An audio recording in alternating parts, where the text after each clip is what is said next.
At some point, perhaps centuries from now, perhaps sooner, humanity may face a choice that will define our species for generations. Where do we go next? If Earth becomes inhospitable due to our own actions or natural cosmic cycles, we'll be forced to look outward. And when we scan the solar system, two planets emerge from the cosmic haze as the most talked about options for human life beyond Earth: Mars and Venus. Both are close. Both are terrestrial. Both are deeply familiar in our cultural imagination. But they couldn't be more different. One is cold, dusty, and quiet. The other is hot, heavy, and angry. And the truth is, neither one is easy. But if we had to choose, if we had to build a second home, which one gives us the better chance at survival? At hope? At life? Let's begin with the atmosphere. The very air around us, so vital and yet so taken for granted. It's the barrier between life and death, warmth and cold, protection and exposure. Venus has an atmosphere so thick and dense, it's more like an ocean than a sky. Composed of over 96% carbon dioxide, it exerts a crushing surface pressure, 90 times that of Earth. That's equivalent to being nearly a kilometer underwater. Just standing on the surface would flatten most machines, let alone a human being. The air itself is toxic. And the clouds? They're not made of water vapor, but concentrated sulfuric acid. Mars, in contrast, has a whisper of an atmosphere, thin, fragile, almost ghostly. Also dominated by carbon dioxide, but just 1% as thick as Earth's. If you stepped onto the surface unprotected, you'd suffocate instantly and your blood would boil from the lack of pressure. It's far from ideal, but manageable. And here's the key. It's far easier to build pressure into a sealed habitat than to reduce the crushing atmosphere of an entire planet. Mars gives us a platform to build on.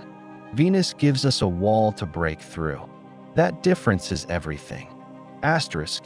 Next, let's talk about heat, or more precisely, extreme temperatures. Venus is the hottest planet in the solar system. Yes, even hotter than Mercury, which is much closer to the Sun. That's because Venus is caught in a runaway greenhouse effect. Its thick atmosphere traps solar energy with such brutal efficiency that the surface temperature remains at an unchanging 464 degrees Celsius, day or night, pole to equator.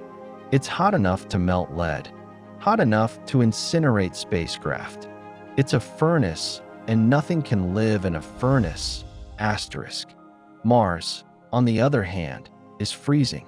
Its average temperature is about minus 60 degrees Celsius, but it can swing from minus 125 degrees Celsius at night near the poles to a mild 20 degrees Celsius at midday near the equator. It's not welcoming, but it's within the range of what we understand. We know how to generate heat. We know how to insulate. We've done it in Antarctica. We've done it in space. Venus burns. Mars chills. And of the two, we know how to fight the cold. We can't yet cool an entire planet. The sun gives us life and danger. Beyond Earth, there is no ozone layer, no magnetic field to protect us from deadly solar radiation and cosmic rays. Radiation doesn't burn or scream. It mutates. It kills slowly. Mars has no global magnetic field. Its thin atmosphere offers almost no shielding. Radiation levels on the surface are dangerously high, enough to harm astronauts on long-term missions unless they live underground or in heavily shielded shelters. The Martian surface is bathed in constant, invisible assault. Venus, however, surprises us. While it also lacks a magnetic field, its thick atmosphere absorbs much of the radiation that reaches it.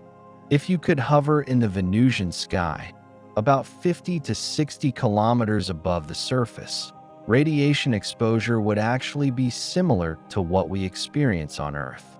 Ironically, the more hostile of the two planets offers better natural protection from radiation, not on the surface, but in the skies above. But surface access remains a death sentence. Gravity shapes every part of our biology. It determines how our hearts pump blood, how our bones grow strong, and how our inner ears balance us. Remove it, and the body begins to weaken. Muscles shrink, bones deteriorate, vision blurs. On Mars, gravity is just 38% of what we're used to. A child raised on Mars might never develop the strength to walk on Earth. Long-term residents would face health risks we've only begun to understand. We can simulate gravity in space with rotation, but not on a whole planet. Venus, meanwhile, offers 90% of Earth's gravity. Almost perfect. Our bodies would adapt quickly. We'd retain bone mass. We'd walk upright. Venus, in that one aspect, is almost like home. So while Mars may be reachable, Venus may be biologically better. If only it weren't trying to kill us in every other way. Mars is not just a dream, it's a place we know. We've sent orbiters, landers, and rovers. We've watched its dust storms, photographed its frozen poles, and driven robots across its dusty plains. We've even discovered ancient riverbeds and signs of water beneath the surface. Mars isn't just science fiction anymore. It's a developing blueprint. Venus, by contrast, has fought every attempt at exploration. The Soviet Venera landers were the only machines to touch the surface, and even they survived only for minutes. The heat and pressure destroy electronics. The thick clouds hide the terrain. Venus remains, to this day, a place of mystery and menace. We are already learning how to live on Mars. Venus remains, quite literally, out of reach. Asterisk, now let's dare to dream. Could we remake these worlds? Could we terraform, reshape a planet's atmosphere, temperature, and surface to create a new Earth?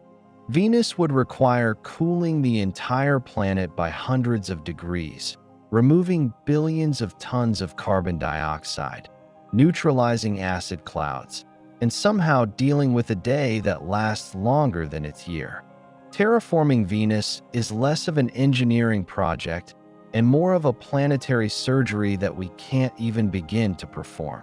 Mars, though still nearly impossible, is more plausible. We might release greenhouse gases to warm the planet. We might melt polar ice caps to create rivers and seas. We might seed the skies with gases to thicken the atmosphere. None of it is easy, but it's within the realm of imagination, perhaps even future science. One planet needs resurrection. The other needs transformation on a godlike scale. If we dare terraform, we start with Mars. Asterisk. Asterisk, so when all is weighed, the air, the temperature, the gravity, the radiation, the terrain, and the future, which planet gives us the better chance? Venus holds some surprising advantages. Earth-like gravity, better radiation protection, and a rich, dense atmosphere, but one that is deadly in every way. It is the classic toxic beauty, fascinating, powerful, but fundamentally hostile. Mars is no paradise. It is barren, cold, and unforgiving, but it is also manageable, reachable, understandable. We've already begun to explore it, and it holds a quiet kind of promise, the promise of a frontier, not a furnace. If we are to step beyond Earth and carry life with us, not just machines or robots, but humans, Mars is our first and best step. It won't be easy, but it's possible. And sometimes, in the darkness of the cosmos, possibility is the best you can hope for. Asterisk.